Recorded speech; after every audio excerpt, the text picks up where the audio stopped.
प्रथम ऋषभ जिन धर्म करी, सन्मति चरम जिनीश।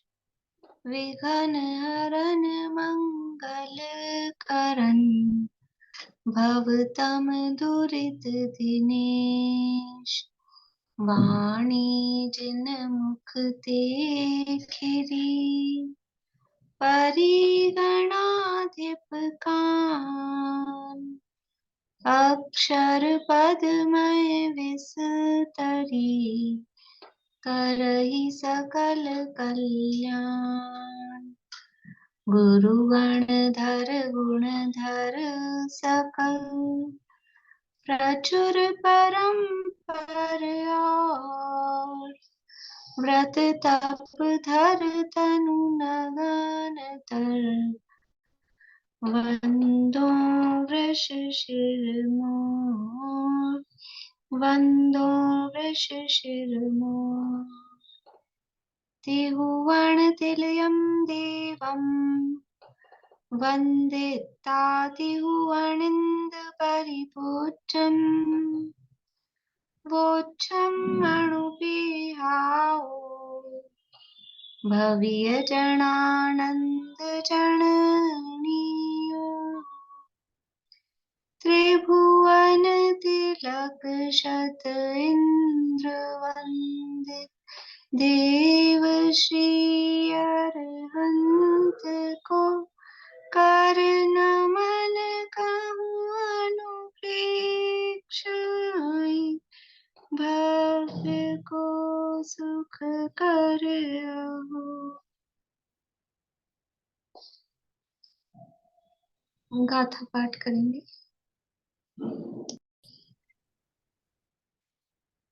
बोलिए सेठ।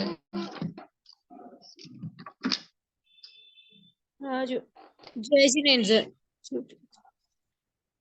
हाँ, वो जो अभी पूछे थे वही वाला प्लांट का, जो जैसे घर पे कोई लगाता है प्लांट, तो हम लोग को लगाना नहीं चाहिए क्या प्लांट, पौधा ये सब?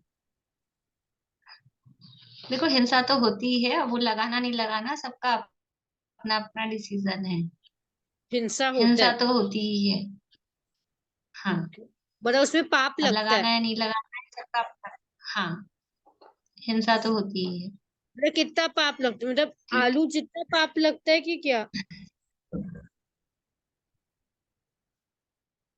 हाँ, उससे भी ज्यादा ही है। त्रस जीवों का घात भी होता है ना उसमें, साथ में त्रस जीवों का घात भी होता है। ओके, ठीक है। ठीक है, मतलब उतना जय। ही है, उतना उसके बराबर समझ लो, ज्यादा समझ लो। त्रस स्थावर का अंतर है, वहां आलू में तो केवल स्थावर जीवों का ही है, यहाँ तो त्रस जीवों का भी घात है, तो दोष तो है ही। तो सब ठीक है। अपने अपने विवेक से निर्णय कर लें क्या करना है क्या नहीं करना है।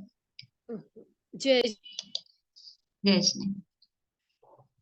कार्तिकेय अनुप्रेक्षा नामक ये ग्रंथ अपना चल रहा है, स्वामी कार्तिकेय द्वारा रचित।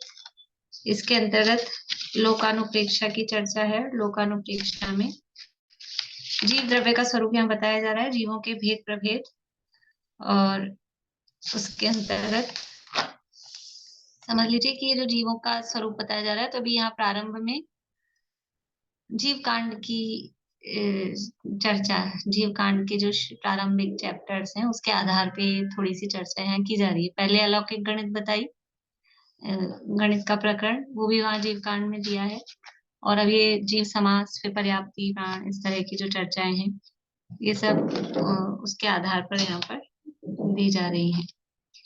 थोड़ी सी अलौकिक गणित के अंतर्गत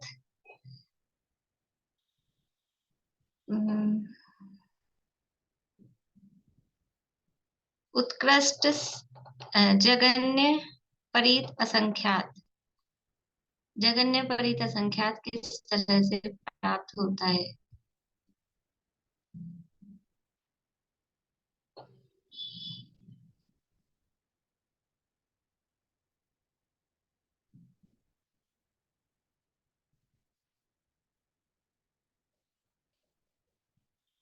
पहले तो ये आपको देखना पड़ेगा जगन परीत असंख्यात कौन सा वाला है, तब उसकी विधि ख्याल में आएगी। बोलिए अर्चना जी। जघन परित संख्या जो कुंड विधान के द्वारा अनवस्था कुंड से जो मतलब 4 कुंड बनाते हैं, और उनमें पहला अनवस्था कुंड, शलाका कुंड, प्रतिशलाका कुंड और महाशलाका। तो अनवस्था कुंड को सिखाऊ भरते हैं, फिर कितना उस मतलब पूरा कितना बड़ा कुंड है वो, लंबा चौड़ा कितना है? लंबा चौड़ा 1000 योजन गहरा और 1 लाख योजन चौड़ा। इतना गहरा हम्म। और चौड़ा गड्ढा भरेंगे, उसको सिखाऊ सरसों के दानों से भरेंगे। फिर उसमें से एक सरसों का दाना मतलब समुद्र में डालेंगे, फिर एक दीप में डालेंगे, और जहां वो खत्म हो जाएगा अवस्था कुंड की वो सरसों के दाने, वहां पर फिर दूसरा उस दीप या समुद्र के व्यास का दूसरा गड्ढा बनाएंगे। तो फिर जब ये खत्म हो जाएगा तो इसमें से एक सरसों का दाना सलाका कुंड में डालेंगे। तो इस तरह करते हुए जब सलाका कुंड, फिर प्रति सलाका कुंड और महासलाका कुंड जब पूरे भर जाएंगे, तो जो अंतिम उसकी संख्या आएगी दीप या समुद्र की, वो परीत असंख्यात संख्या कहलाएगी। लास्ट लाइन में गड़बड़ हो गई आपकी। अंतिम किसकी संख्या आएगी ना, जगन्य परित संख्यात में? अंतिम अनवस्था कुंड में जो सरसों की संख्या रहेगी, वो हाँ, संख्या जो वो होगी वो संख्या आएगी। आपने बोला था अंतिम द्वीप और समुद्र की। अंतिम द्वीप और समुद्र की तो संख्या ही नहीं पता चल रही अपने को कौन सी आ रही है। अंतिम अनवस्था कुंड में जो सरसों आई है, उस सरसों का जो प्रमाण है वो कहलाएगा जगन्य परीत असंख्यात। ठीक है, ख्याल में आ गया सबको? 4 कुंड बनाए हैं, 1000 योजन व्यास वाले और एक एक नहीं 1 लाख योजन व्यास वाले और 1000 योजन गहराई वाले। अनवस्था कुंड, शलाका कुंड, प्रतिशलाका कुंड और महाशलाका कुंड। अनवस्था कुंड को बार बार में भरना है, और एक अनवस्था कुंड भरता है तो उसकी काउंटिंग के लिए एक सरसों शलाका कुंड में डाली जाती है।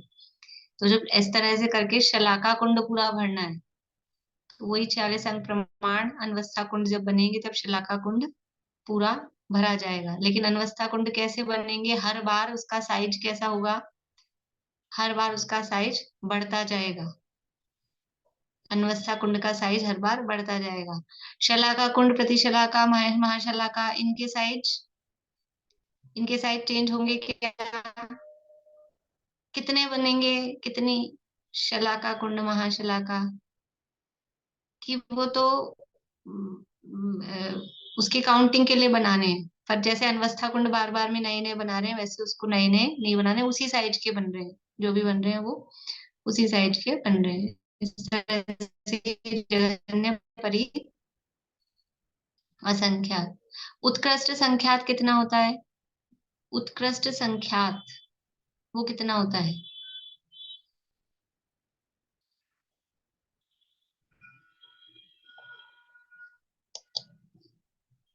जगन्य परीत अनंत से एक कम और मध्यम असंख्यात बोले कि असंख्यात क्या बोले? जगन्य परीत असंख्यात से एक कम और मध्यम परीत मध्यम संख्यात से एक ज्यादा। क्यों?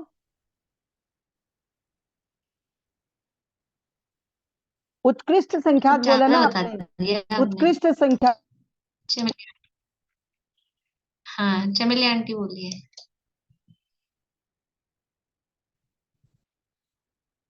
आपने पूछा उत्कृष्ट संख्या। हाँ, उत्कृष्ट संख्या। जगन्य परित असंख्यात -1। जगन्य परित असंख्यात -1, बस इतना ही है। मध्यम से एक ज्यादा नहीं, मध्यम के तो कितने सारे भेद हैं, कौन से वाले से एक ज्यादा करूँ? मध्यम तो 2 से लेके और वहां तक हैं सारे। तो 2 में एक ज्यादा करोगे 3 आपका उत्कृष्ट संख्यात हो जाएगा, फिर 4 में 1 करोगे 5 हो जाएगा। मध्यम से कुछ नहीं करना उसको। जगन्य परित संख्यात -1, बस जघन्य परित संख्यात से एक कम, वो हो जाएगा उत्कृष्ट संख्यात। ठीक है, देखिए अभी यहाँ ये थोड़ी सी संख्याएं अभी आगे काम आएगी, मैं संख्याएं बताने, पूरी गाथाएं आएंगी, संख्याएं संख्याएं चलेगी उसमें, तो वहां कुछ कुछ ये काम आएंगे, इसलिए अपन भूल नहीं जाए बिल्कुल ये सब चीजें, शब्द ही नहीं भूल जाए। चमेला आंटी कुछ पूछना है आपको? ये आपने जो 19 वाला बताया ना, ये 19 में वो हो जाता है पर्याप्त संख्या, तो पर्याप्त वाला वो एक बता दीजिए कैसे निकालेंगे। आपको प्रश्न समझ नहीं आया, आवाज कट रही है। 19 19 19 अपने 3 बार देखा। 19 19 उसके मतलब बाद 57। हाँ, फिर उसके बाद में ये अभी इसमें नहीं, अभी जो एट प्रेजेंट चल रहा है उसके अंदर मनुष्यों के भेद चल रहे हैं अभी तो। मनुष्य के भेद से पहले जो अपन ने ये करे थे ना, त्रियंचों के भेद। त्रियंचों के 19, तो 19 तो आ गए समझ में आपको? हाँ, वो तो आ गए। फिर तो फिर पर्याप्त और 19 में अपर्याप्त निकालेंगे। 19 ही पर्याप्त भी होते हैं, 19 ही निवृत्ति अपर्याप्त होते हैं, और 19 ही लब्धि अपर्याप्त होते हैं, तो 19 या 57। नहीं नहीं, उनके अलग से निकालेंगे नहीं क्या? 20 21 22 23 24 इस तरह करके। नहीं ऐसे नहीं निकलेंगे, बस वो पर्याप्त अपर्याप्त निवृत्ति अपर्याप्त उससे ही होंगे वो, अच्छा अलग से नहीं ठीक है, निकलेंगे। मैंने निकालने की कोशिश की तो वो निकल ही नहीं पाए, मैंने कहा कैसे निकलेगा। बस वो ठीक है, लिखना है वो तो समझ में आ पर्याप्त गया। अपर्याप्त करके ही लिखना आगे पड़ेगा। आगे भी आगे। हाँ। नहीं मैं चलिए, यहाँ अपन 98 जीव समासों की चर्चा अपनी चल रही थी, तो उसमें 98 में से अपन ने बहुत बड़ा पार्ट तो निकाल लिया, 85 प्रकार के तिर्यंच, 85 टाइप्स के 85 प्रकार के तिर्यंच किस प्रकार होंगे? 85 पूरे 85 बता सकते हैं कोई? तिर्यंचों के 85 भेद।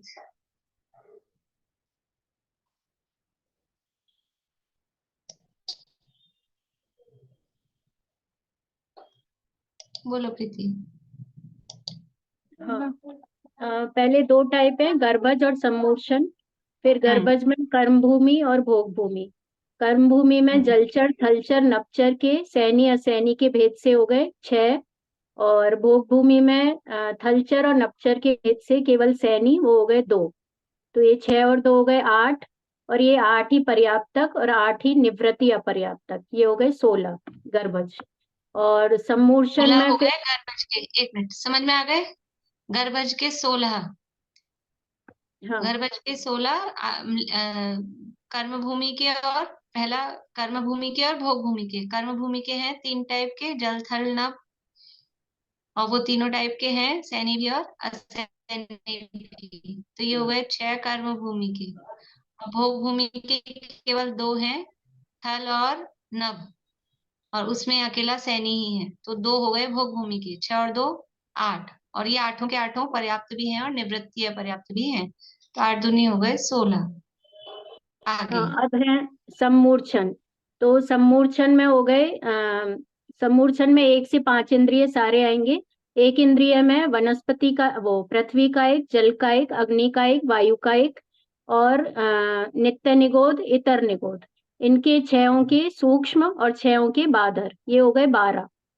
फिर प्रत्येक वनस्पति के 2 आएंगे, सप्रतिष्ठित प्रत्येक, अप्रतिष्ठित प्रत्येक, 14। तो 14 हो गए एक इंद्रिय के।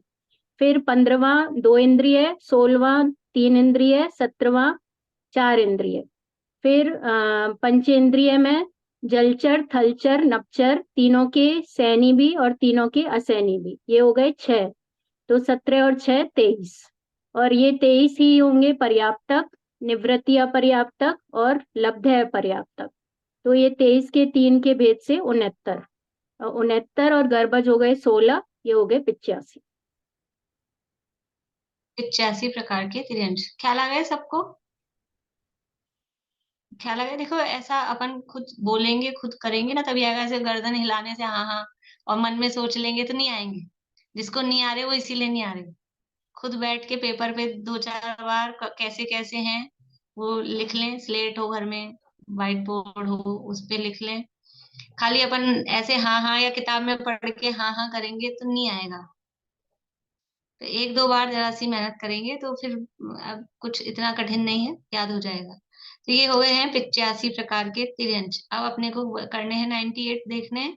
तो ये हो गए केवल अभी तिर्यंचों की। अब जीव कितने हैं? जीव तो है 4 गति में। रेणु जी पूछना है कुछ?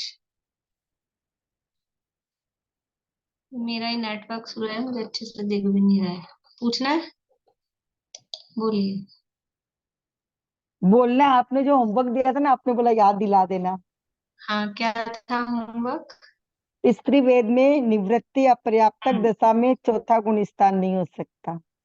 हाँ, प्रश्न ये दिया था मैंने कि जवाब दूं ये मैं?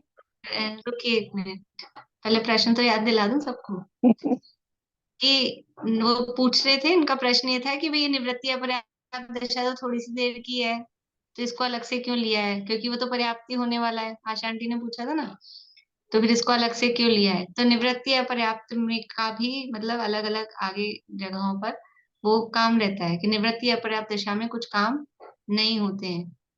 तो जैसे उसके लिए उदाहरण के लिए मैंने बताया था कि स्त्री वेद में निवृत्ति अपर्याप्त दशा में चौथा गुण स्थान नहीं होता है, ये सही बात है। तो ये सही कैसे है, मतलब ये एक तथ्य बताया था मैंने आपको, नियम बताया था। तो कौन कौन सोच के आए हैं? 1 2 3 4 5 6 7। देखो जिन्होंने लिखा होगा वही उनको याद रहता है, जो लिखते ही नहीं ना प्रश्न तो याद ही नहीं रहता है। और फिर लिख के और आने से पहले कॉपी खोल लें वो भी बात है अपनी। पूछते हैं अभी रेणु जी आपसे, मैं सबसे पूछ लेती हूँ 2-3 लोगों से। बोलिए दीपिका जी। क्योंकि जो सम्यक दृष्टि होगा वो स्त्री पर्याय में जन्म ही नहीं लेगा। तो थोड़ा सा और खुलासा करके बताइए, कैसे समझ में नहीं आया? आपने पूछा है कि निवृत्ति अपर्याप्त दशा में स्त्री वेद नहीं होता, ये पूछा ना क्वेश्चन। कल मैंने क्लास ज्वाइन नहीं की थी, मैंने तो अभी आपके क्वेश्चन के हिसाब से। तो वो निवृत्ति अपर्याप्त दशा में सम्यक दर्शन इसलिए नहीं होगा क्योंकि वो तो अगर वो स्त्री पर्याय में स्त्री वेद में जाना है तो वो पहले मिथ्या दृष्टि होगा तभी स्त्री पर्याय में जाएगा। तो वो स्त्री पर्याय में जाएगा तो वो सम्यक दृष्टि कैसे होगा? वो निवृत्ति अपर्याप्त अवस्था में तो फिर वो वैसे ही होगा उसके जैसे वो आया है।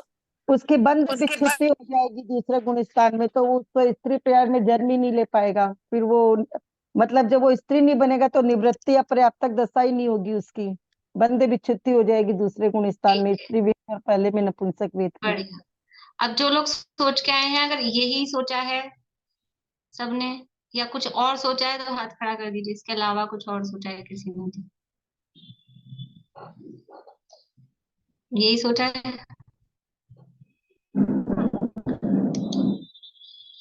सही जवाब है।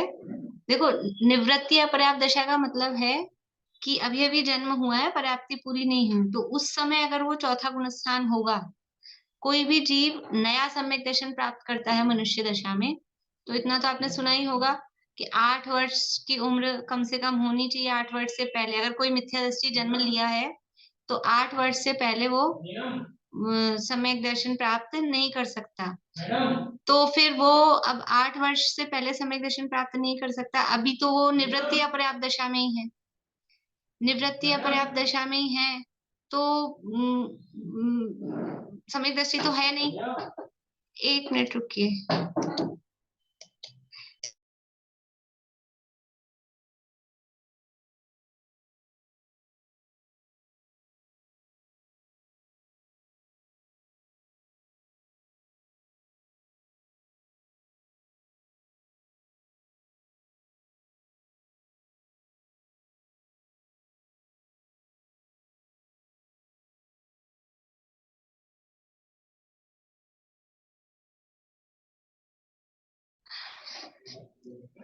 तो कोई निवृत्ति अपर्याप्त दशा में सम्यक दृष्टि भी है और स्त्री वेद भी है, ऐसा कैसे हो सकता है?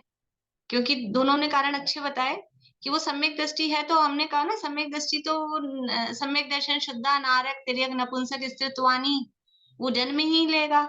और उसकी विच्छुत्ति अगर सम्यक दृष्टि है तो उसकी स्त्री वेद की तो बंध विच्छुत्ति हो गई है, तो स्त्री में वो जन्म नहीं ले सकता।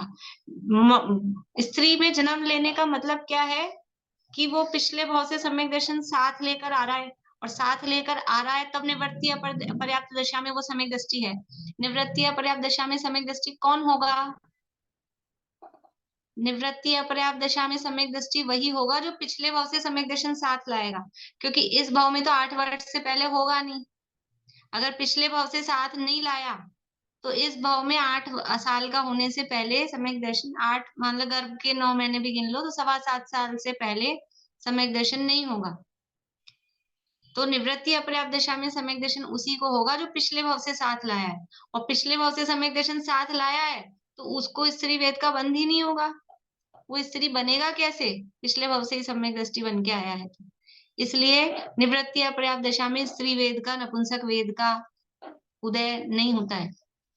तो फिर वहां पे वो वेद, जब वेद में देखेंगे ना किस वेद में सम्यक दर्शन कहाँ कहाँ है, तो वो निवृत्ति अपर्याप्त दशा को अलग करना पड़ेगा। अच्छा, अब आप बताओ स्त्री वेद में सम्यक दर्शन चौथा गुण स्थान हो सकता है कि नहीं? स्त्री वेदी को सम्यक दर्शन या चौथा गुण स्थान हो सकता है कि नहीं, हाँ कि ना? स्त्री वेदी को चौथा गुण स्थान हो सकता है कि नहीं, हाँ कि ना? सामान्य प्रश्न है। हो सकता है, जो भी स्त्री है उनको चौथा गुण स्थान हो ही सकता है ना। लेकिन इसका मतलब क्या है? इसका मतलब है पर्याप्त दशा में। जब पर्याप्त हो गई ना स्त्री, पर्याप्त दशा में हो सकता है। अब प्रश्न है निवृत्ति अपर्याप्त दशा में स्त्री वेद में चौथा गुण स्थान हो सकता है कि नहीं, हाँ कि ना? तो नहीं हो सकता है। नपुंसक को चौथा गुण स्थान हो सकता है कि नहीं, हाँ कि ना? नपुंसक को चौथा गुण स्थान हो सकता है कि नहीं, हाँ कि ना?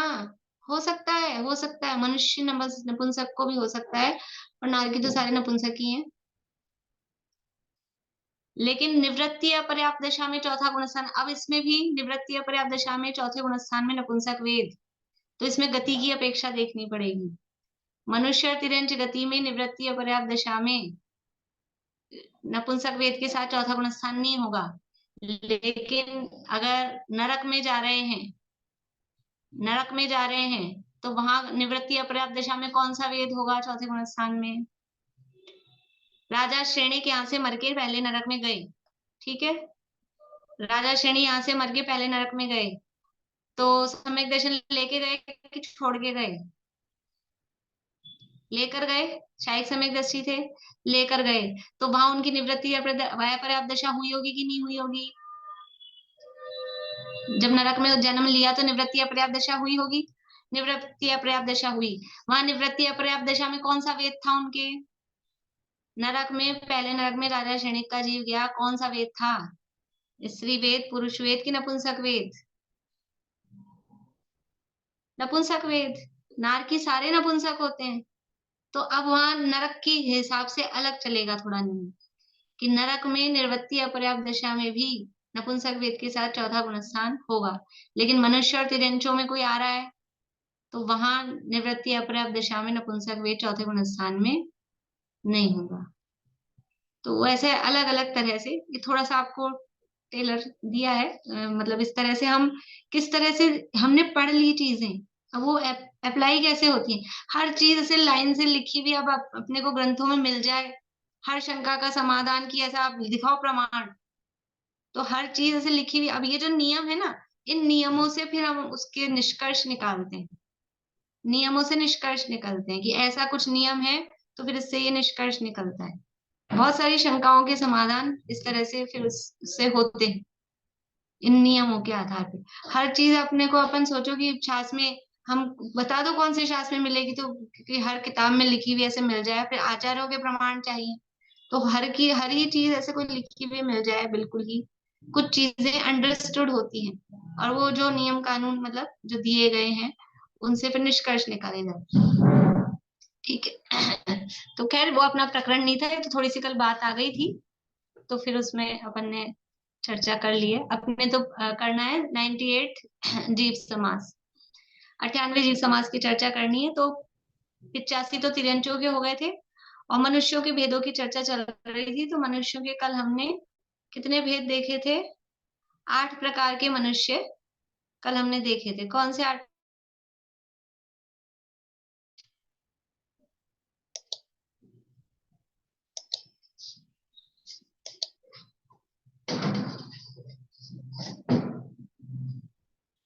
बोलूं क्या भाभी? हाँ, वो मेरा नेटवर्क बहुत स्लो है, मेरा आवाज मुझे। प्रशस्ति बोलेगी क्या 8 भेद? हाँ, आर्यखंड, मलेच्छखंड, उपभोग भूमि और भोग भूमि, इन चार में पर्याप्त और अपर्याप्त कैसे 8 हो गए? बहुत बढ़िया। मनुष्यों के 8 वेद सिंपल हैं। 4 तो जगह बता दी हैं। कौन सी है? एक है आर्यखंड, एक है म्लेच्छखंड, एक है भोग भूमि और एक है कुभोग भूमि। ऐसे 4 जगहों पे मनुष्य हैं। और इन मनुष्यों के ये सब कैसे हैं? पर्याप्त भी हैं और निवृत्ति अपर्याप्त भी हैं। पर्याप्त और निवृत्ति अपर्याप्त 2 प्रकार के हैं। तो ये 8 दूनी 4 दूनी 8 प्रकार के मनुष्य हो गए। ठीक है। आर्यखंड, म्लेच्छखंड ये सबको समझ में आ गए? कितने आर्यखंड हैं कुल मध्यलोक में? मध्यलोक में कुल कितने आर्यखंड हैं?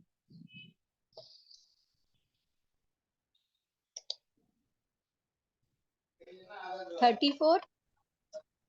34। ठीक है, सेजल बोलिए। 48। दोनों के ही जवाब गलत हैं। बोलिए सरिता जी। 36। अरे 36 तो कुछ पढ़ा ही नहीं अपन ने।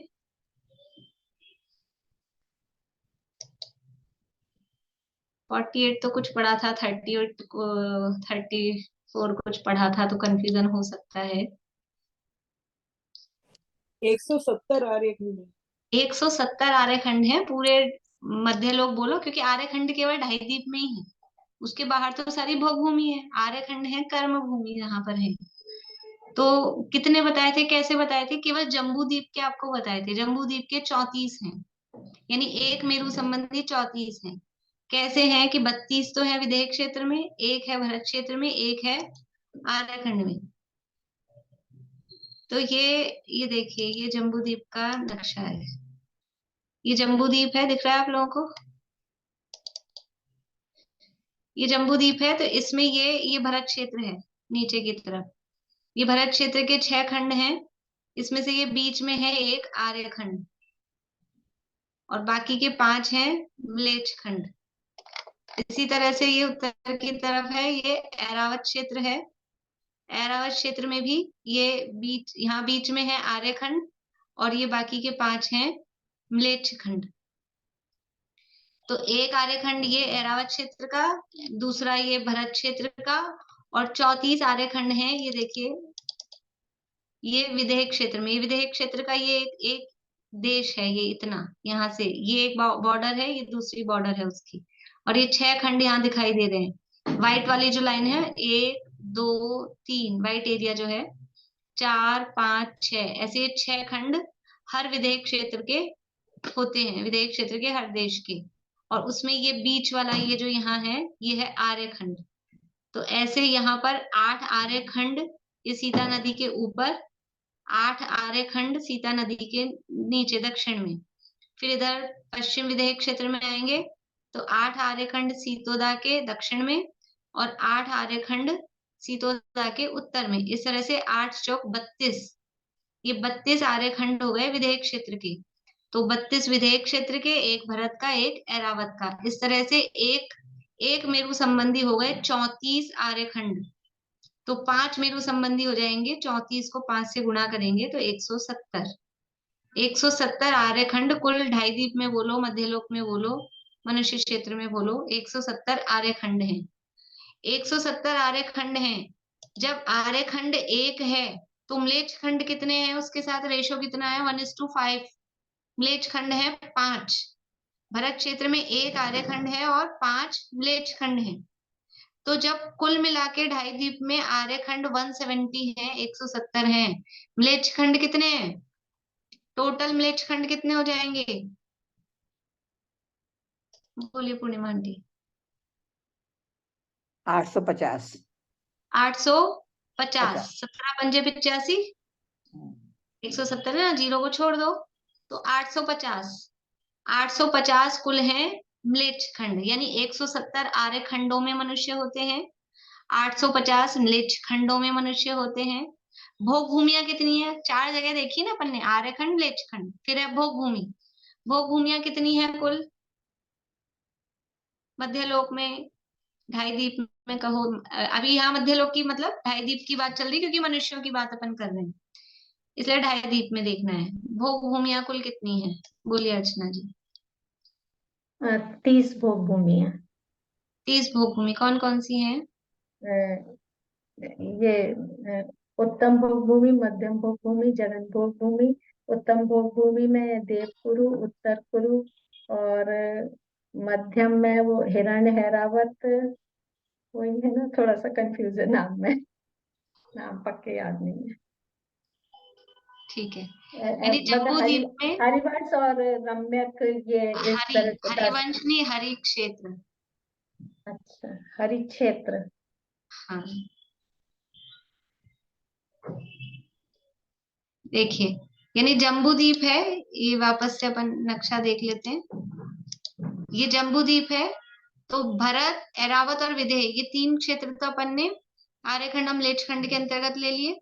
अब हम देख रहे हैं भोग भूमिया, तो ये भरत क्षेत्र के बाद में है हेमवत क्षेत्र, और ये हरि क्षेत्र। तो हेमवत क्षेत्र में है जगन्य भोग भूमि, और हरि क्षेत्र में है मध्यम भोग भूमि। और ये सुमेरु के यहाँ पास में ये है, ये जो ऐसा डी जैसा चंद्रमा जैसा एरिया दिख रहा है, ये है उत्तर कुरु उत्तम भोग भूमि। और ये दक्षिण की साइड में भी ये डी जैसा जो एरिया दिख रहा है, ये है देवकुरु, ये भी उत्तम भोग भूमि। तो 1 2 2 तो है उत्तम भोग भूमि, ये हरि क्षेत्र, और इधर रम्य क्षेत्र, ये 2 है मध्यम भोग भूमि, और इधर हिरण्यवत क्षेत्र, और इधर हेमवत क्षेत्र, ये 2 है जगन्य भोग भूमि। अर्थात एक सुमेरु पर्वत संबंधी 6 भोग भूमियां हो गई, 2 उत्तम, 2 मध्यम, 2 जगन्य। तो एक मेरु संबंधी 6 भोग भूमियां, तो 5 मेरु संबंधी 30 भोग भूमियां कुल हो गई। तो भोग भूमि हो गई है 30। ठीक है, ये शाश्वत भोग भूमियों की बात है, 30 तो है सदाकाल रहने वाली है। इसके अलावा भरत ऐरावत में जब काल परिवर्तन होता है उसकी बात वो अलग है, तो वो उसमें काउंट कर लिया आर्यखंडों मलेच्छ खंडों के अंतर्गत, उसको ले लिया है। ये हो गई 30 भोग भूमियां। अब कुभोग भूमि, कुभोग भूमि कहाँ पर है और कितनी है? रजनी जी मुंबई, कल थे आप क्लास में? नहीं थे, बोलिए प्रेमलता जी। लवण समुद्र कालोदरी समुद्र में है, और दोनों में 48-48 है। बहुत बढ़िया। कुभोग भूमियां हैं लवण समुद्र में और कालोदरी समुद्र में, इन 2 ही समुद्रों में, असंख्यात समुद्रों में से 2 ही समुद्रों में कुभोग भूमियां हैं। और वो कुभोग भूमियां क्या होती हैं कि उन समुद्रों के बीच में आइलैंड जैसे वो द्वीप बने हुए हैं, वहां पर वो कुमानुष द्वीप भी उनको बोलते हैं, कुमनुष्य वहां पर रहते हैं। तो इस तरह से कुल मिला के 96 कुभोग भूमियां। ये देखिए वहां किस तरह के मनुष्य होते हैं इन कुभोग भूमियों में। ये तो ये द्वीप, ये देखिए ये जो गोले गोले दिख रहे हैं, तो ये 24 तो यहाँ जम्बू द्वीप की साइड इसके पास में होते हैं, और 24 ये लवण समुद्र का दिखाया गया है चित्र, ये बीच में जम्बू द्वीप है। तो 24 तो यहाँ जम्बू द्वीप के पास वाले समुद्र में है, मतलब उसके किनारे की साइड। और फिर 24 है आउटर में, बाहर, जो धातकी खंड द्वीप के किनारे की तरफ। तो इस तरह से 24 अंदर और 24 बाहर की तरफ। 48 ये द्वीप, अंतर द्वीप कुभोग भूमियां अलग अलग साइज के हैं, कुछ बहुत बड़े हैं, कुछ मध्यम साइज के हैं, कुछ छोटे साइज के हैं, इस तरह से।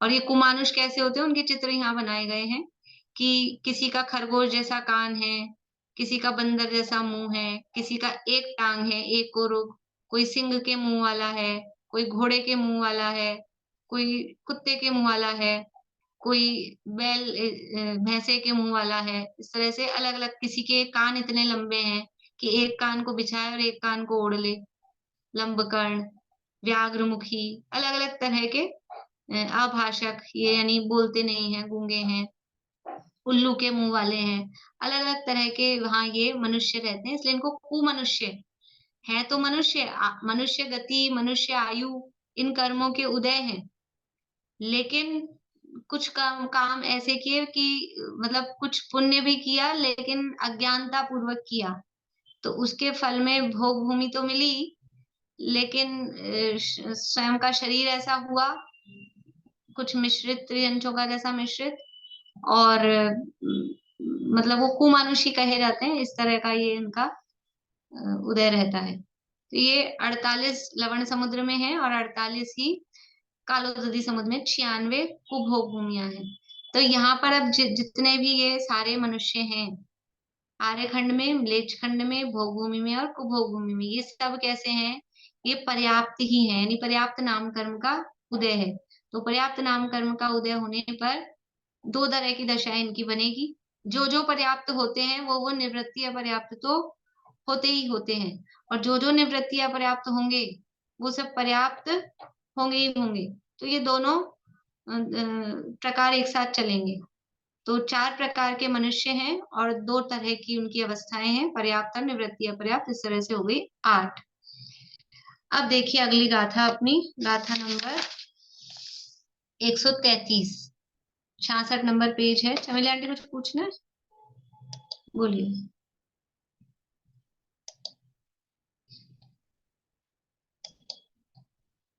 अनम्यूट नहीं हुआ।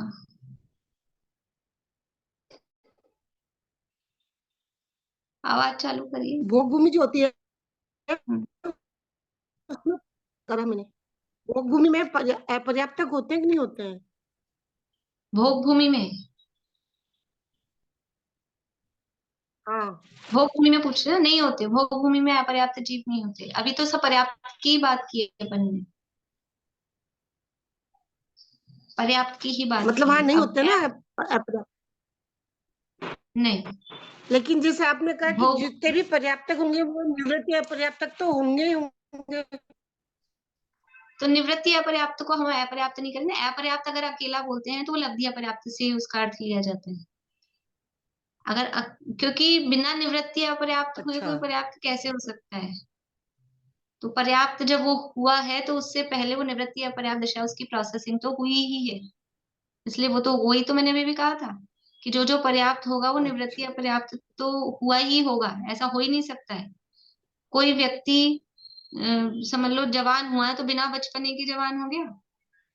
ऐसा कैसे हो जाएगा? कोई वृद्ध हुआ है तो बिना बचपना, बिना जवानी के नहीं हो वृद्ध हो पाएगा, गया? ऐसा कैसे होगा? वो तो नहीं हो पाएगा। प्रोसेसिंग में आएगा ही ना। तो कोई पर्याप्त हाँ, हुआ है तो निवृत्ति अपर्याप्त पूर्वक ही पर्याप्त हुआ है, तो वो तो है ही।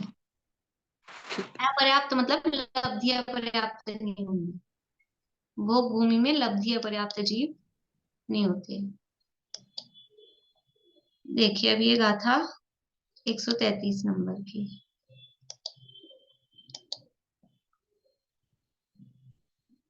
गाथा पढ़ते हैं। आप बोलिएगा अर्चना जी पीछे। समुच्छणामणुस्सा, ये मेरे में तो याद दे रखा है, समुच्चया मणुस्सा। मैं पीडीएफ दिखा रही हूँ, उसमें से देख के बोलिए। अच्छा, समुच्छणामणुस्सा समुच्चया मणुस्सा अज्जव खंडे सुहोन्ति नियमेन अजब खंडे सुहोन्तिणीयमेण ते पुण्यलब्धि अपुण्णा ते पुण्यलब्धि अपुण्णा नारय देवाविते दुविहा नारय देवाविते दुविहा समुच्छणामणुस्सा अज्जव खंडे सुहोन्ति नियमेन ते पुण्यलब्धि अपुण्णा नारय देवाविते दुविहा। समुच्चणा मणुस्सा अज्जव खंडे सुहोन्तिणीयमेण ते पुण्यलब्धि अपुण्णा नारय देवाविते दुविहा। देखिए अब क्या कह रहे हैं, ये जो जितनी भी बात की थी अभी तक, ये सब पर्याप्त मनुष्यों की बात चल रही थी। और जो पर्याप्त मनुष्यों की बात चल रही थी, दूसरी तरफ से कहें तो गर्भज मनुष्यों की बात चल रही थी। ठीक है। अब यहाँ दूसरे तरह की मनुष्यों की बात बता रहे हैं। समुच्छणा मनुष्या, मनुष्या यानी जो सम्मूर्छन मनुष्य हैं। समुच्छणा यानी सम्मूर्छन, मनुष्य यानी मनुष्य। अज्जव खंडेसु होन्ति नियमेन, नियमेन नियम से, होन्ति होते हैं, अज्जव खंडेसु आर्य खंड में, सम्मूर्छन मनुष्य आर्य खंड में ही होते हैं नियम से आर्य खंड में ही होते हैं। यानी ऊपर जो 4 जगह बताई थी, आर्यखंड, म्लेच्छखंड, भोगभूमि, कुभोगभूमि, अब इन चारों में से केवल आर्यखंड को लिया। आर्यखंड में ही सम्मूर्छन मनुष्य होते हैं, यानी बाकी की 3 जगहों पर, म्लेच्छखंडों में, भोगभूमि में, कुभोगभूमि में, ये सम्मूर्छन मनुष्य नहीं होते हैं। क्योंकि मनुष्य देखो तिर्यंचों के 2 भेद किए थे, 2 प्रकार से अपन ने तिर्यंचों को जोड़ा था। एक गर्भस्थ तिर्यंच 16 प्रकार के, फिर सम्मूर्छन तिर्यंच 69, वो उनके जोड़े। तो ऐसे मनुष्यों के भी 2 भेद कर लें अपन, गर्भज मनुष्य और सम्मूर्छन मनुष्य। तो गर्भज मनुष्यों के कितने भेद किए अभी अपन ने? 8 प्रकार। ये जो 8 प्रकार की ये सब है गर्भज मनुष्यों की। और अब ये जो एक प्रकार है सम्मूर्छन मनुष्य, वो सम्मूर्छन मनुष्य के कितने मल्टीप्लाई करेंगे? देखो अपन जो मल्टीप्लाई कर रहे थे, जैसे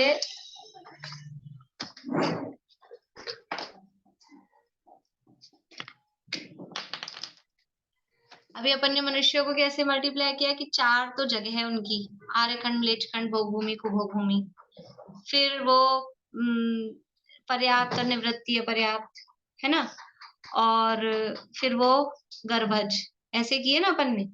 तो ये हो गए 8 प्रकार के। अब जो सम्मूर्छन मनुष्य हैं वो कितनी जगह पाए जाएंगे? 4 में से 1 ही जगह पाए जा रहे हैं। ठीक है, कौन सी जगह पाए जा रहे हैं? अज्जव खंडेसु, आर्यखंड में। और पर्याप्त और निवृत्ति अपर्याप्त में से क्या होंगे? तो नीचे वाली लाइन दी है, ते पुण लब्धि अपुण्णा, वे सभी, ते पुण, वे सबके सभी, लब्धि, लब्धि यानी लब्धि, अपुण्णा यानी अपर्याप्त, ये सब कैसे हैं? लब्धि अपर्याप्त ही हैं। वे कैसे हैं? लब्धि अपर्याप्त। ऊपर वाले अलग ही थे, वो थे, उनमें लब्धि अपर्याप्त नहीं थे। जो ये गर्भज थे, गर्भजों में लब्धि अपर्याप्त नहीं थे, पर्याप्त और निवृत्ति अपर्याप्त। अब ये जो सम्मूर्छन है, इन सम्मूर्छनों में सारे के सारे कैसे हैं? बस एक ही टाइप है, लब्धि अपर्याप्त। ते पुण्य लब्धि अपुण्णा, यहाँ तक मनुष्य की बात आ गई, आगे नारे तेगा की बात है, तो अभी इनकी बात कर लेते हैं। तो ये एक आर्यखंड में है, सबके सब लब्धि अपर्याप्त ही है, और सम्मूर्छन है तो वो तो एक ही है, अपन ने वैसे कर लिया। तो ये कितने प्रकार के हुए? 1 को 1 से गुणा करेंगे तो आंसर क्या आएगा? 1 ही आएगा। तो सम्मूर्छन मनुष्य एक ही टाइप के हैं, सारे के सारे लब्धि अपर्याप्त ही हैं, और कोई उनका दूसरे तरह का भेद नहीं है। तो 8 प्रकार के गर्भज और 1 प्रकार का सम्मूर्छन। इस तरह से मनुष्यों के कितने भेद हो गए?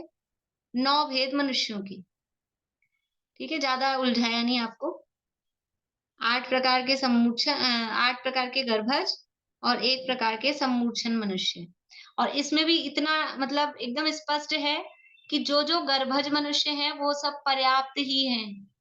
गर्भज सारे, ये गर्भज की बात है, ये 4 प्रकार के गर्भज वाले हैं, 4 जगह जो पाए जा रहे हैं। तो गर्भज वाले सारे क्या हैं? पर्याप्त ही हैं, ही है। गर्भज मनुष्य लेकिन, ठीक है ना, गर्भज मनुष्य, वैसे भी गर्भज जितने भी जीव होते हैं वो सब कैसे होते हैं? चाहे तिर्यंच हो चाहे मनुष्य हो, गर्भज जीव सारे पर्याप्त ही होते हैं। तो ये गर्भज मनुष्य पर्याप्त, निवृत्ति अपर्याप्त, पर्याप्त। और जो सम्मूर्छन मनुष्य है वो सारे लब्धि अपर्याप्त ही हैं। सम्मूर्छन मनुष्य सारे के सारे लब्धि अपर्याप्त ही होते हैं। तिर्यंचों में कुछ अंतर पड़ता है क्या? सम्मूर्छन तिर्यंचों में अगर हम ऐसा कहें, सम्मूर्छन तिर्यंच भी सभी लब्धि अपर्याप्त ही होते हैं, हाँ कि ना?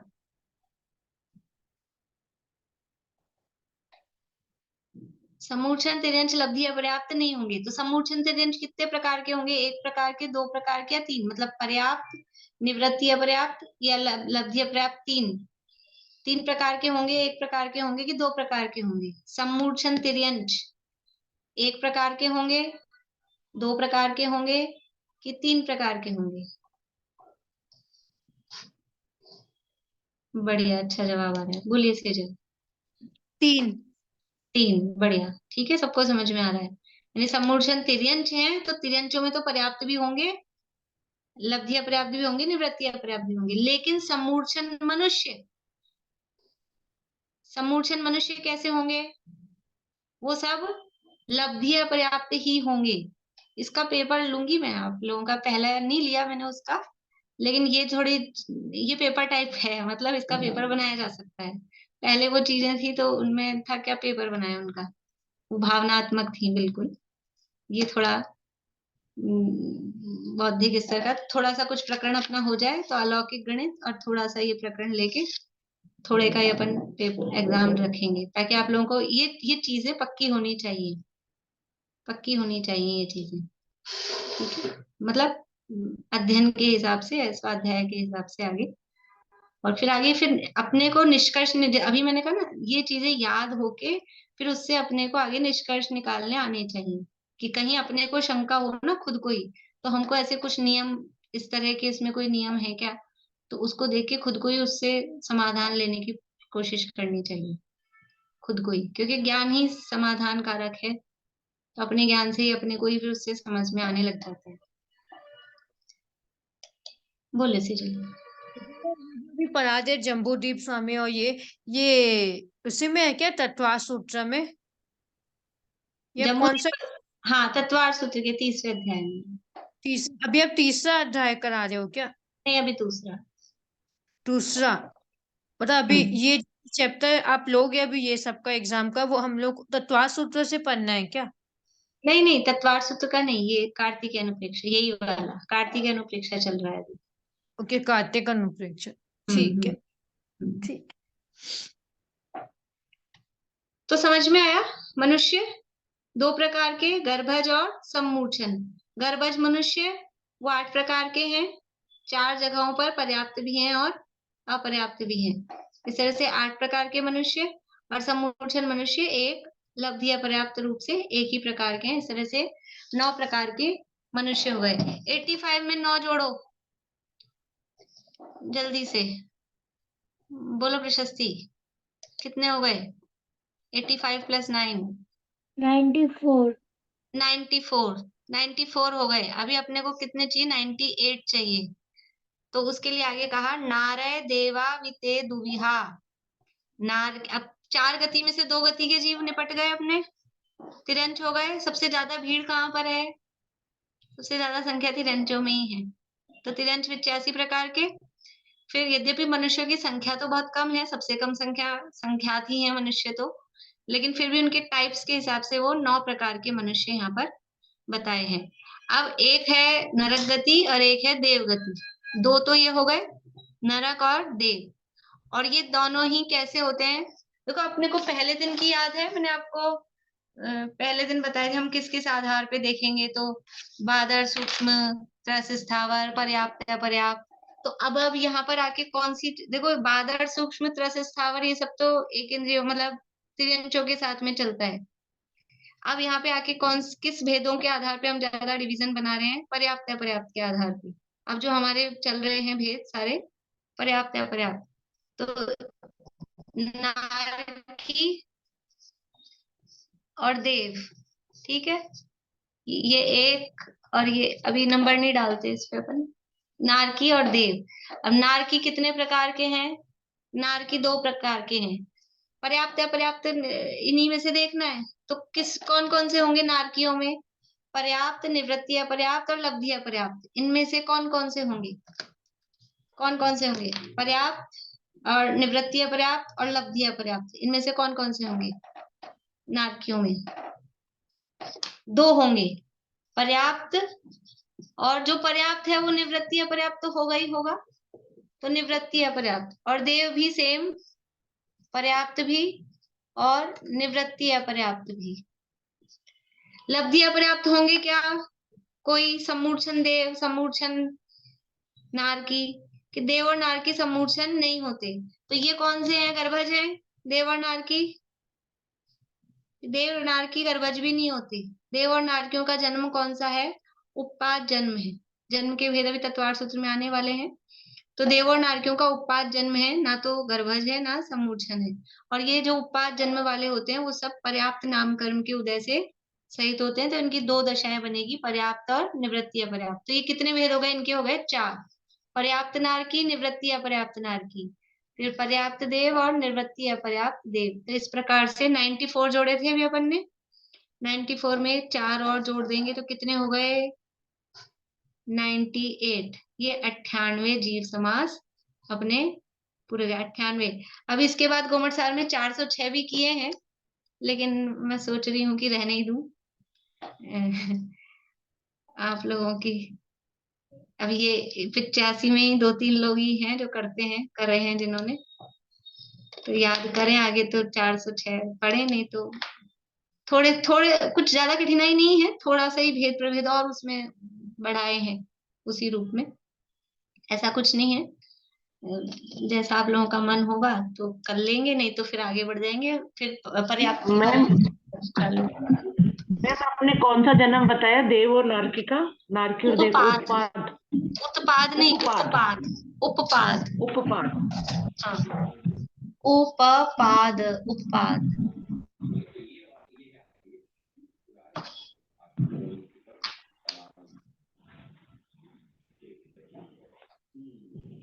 लिखिए।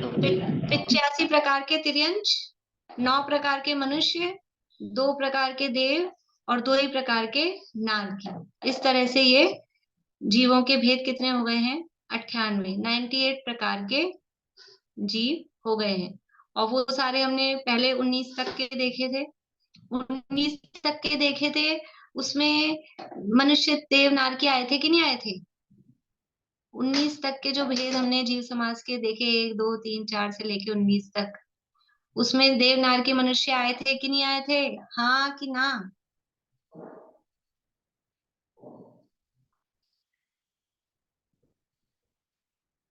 आए थे। पंचेंद्रिय लिए थे ना हर में, कहीं त्रस लिया, कहीं पंचेंद्रिय लिया।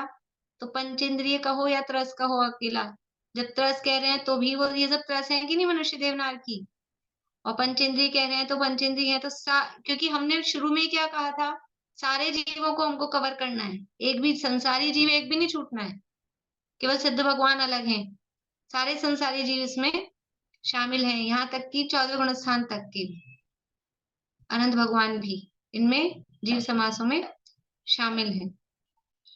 वो भी पंचेंद्रिय हैं, वो भी त्रस हैं, उनके भी वहां तक उन कर्मों के उदय चलते हैं। ठीक है, इस तरह से ये अब आप लोग कल 98 मुझे याद करके सुना देंगे, तो सोचेंगे अगर 406 आपको पढ़ना हो तो मुझे सुना देना कम से कम 5 लोग, नहीं तो अपन आगे बढ़ेंगे, पर्याप्ति की चर्चा कल करेंगे फिर अपन। ये तो तिर्यंचों के भेद आपने बताया 85, तो उसमें मनुष्य कैसे आएंगे? पंचेंद्रिय में तो तिर्यंच ये आ जाते हैं 85 नहीं, तिर्यंच में। 85 तो तिर्यंचों के भेद हैं। 19 तक की वो पूछा है मैंने, 85 में नहीं पूछा, 19 तक में।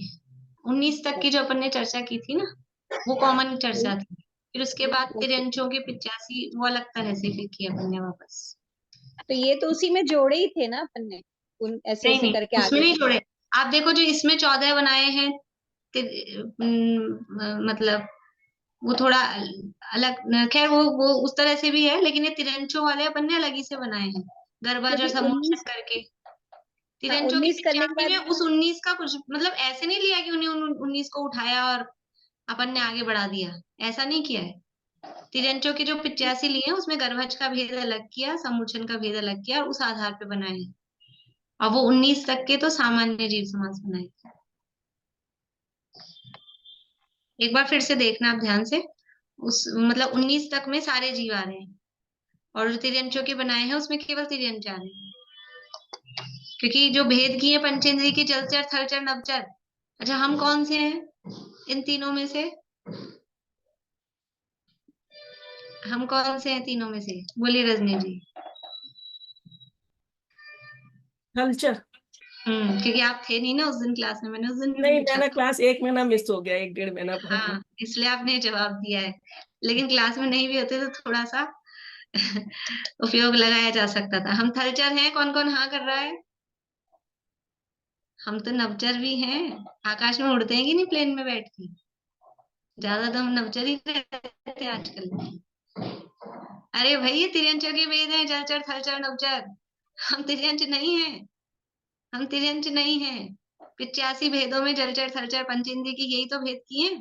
पंचेंद्रिय के भेद ऐसे ही तो किए हैं, जल थल नभ, और फिर दो सैनी असैनी, फिर पर्याप्त पर्याप्त, ऐसे ही तो भेद किए हैं। हम तिर्यंच नहीं है, यहाँ तिर्यंचों के भेद किए, और वहां नहीं किए जलचर थलचर नभचर 19 में। वहां सिंपल पंचेंद्रिय लिया है, सैनी असैनी का भेद लिया है। तो वहां सैनी में तीनों गति के जीव आ जाएंगे, देव नारकी मनुष्य। ठीक है, ये ध्यान रखना, कोई पूछे हम कौन से हैं जलचर थलचर नभचर, तो तुरंत से थलचर बोल देते हैं। ये जलचर थलचर नभचर ये पंचेंद्रिय तिर्यंचों में भी, पंचेंद्रिय तिर्यंचों के भेद हैं। कल अपन ने बात की थी विकलेंद्रियों में भी इस तरह के भेद नहीं है, पंचेंद्रिय तिर्यंचों के ही भेद हैं। कुछ पूछना है आपको? नहीं, चलिए, और किसी को कुछ पूछना है? तो इस तरह से इन जीव समासों को जानकर, देखो इन जीव समासों को जानने का प्रयोजन क्या है। अभी समय हो गया, कल ही आप लोगों के लिए ये होमवर्क है।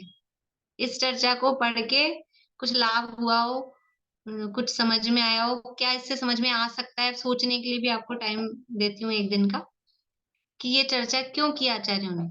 खाली भेद प्रभेद गिनाने के लिए, हमारा बस दिमाग लगाने के लिए, कि कुछ हमको एग्जाम के लिए कोई क्वेश्चंस बन जाए, इसके लिए? किसके लिए ये चर्चा की है? इसका प्रयोजन क्या है? इससे हमको सीखना क्या?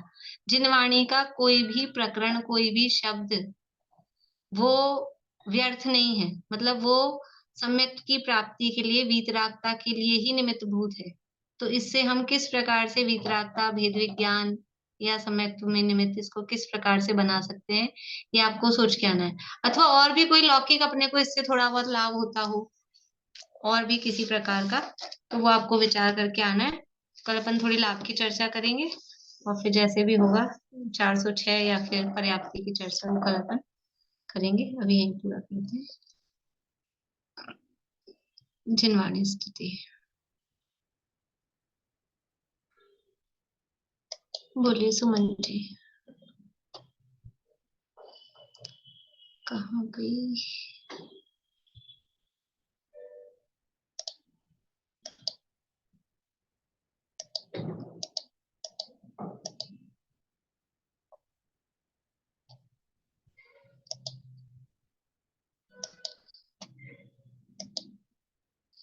कुछ पूछना है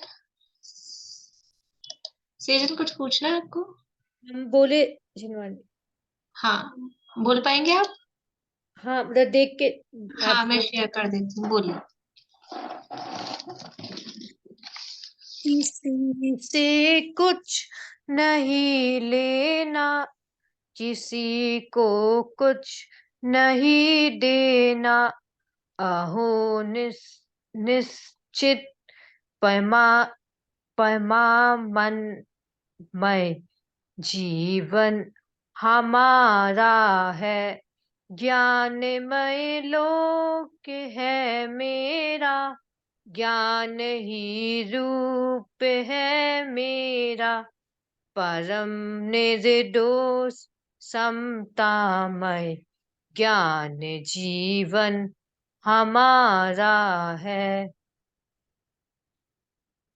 अहो चैतन्य आनंदमय सहज जीवन हमारा है, अनादि अनंत पर निरपेक्ष ध्रुव जीवन हमारा है।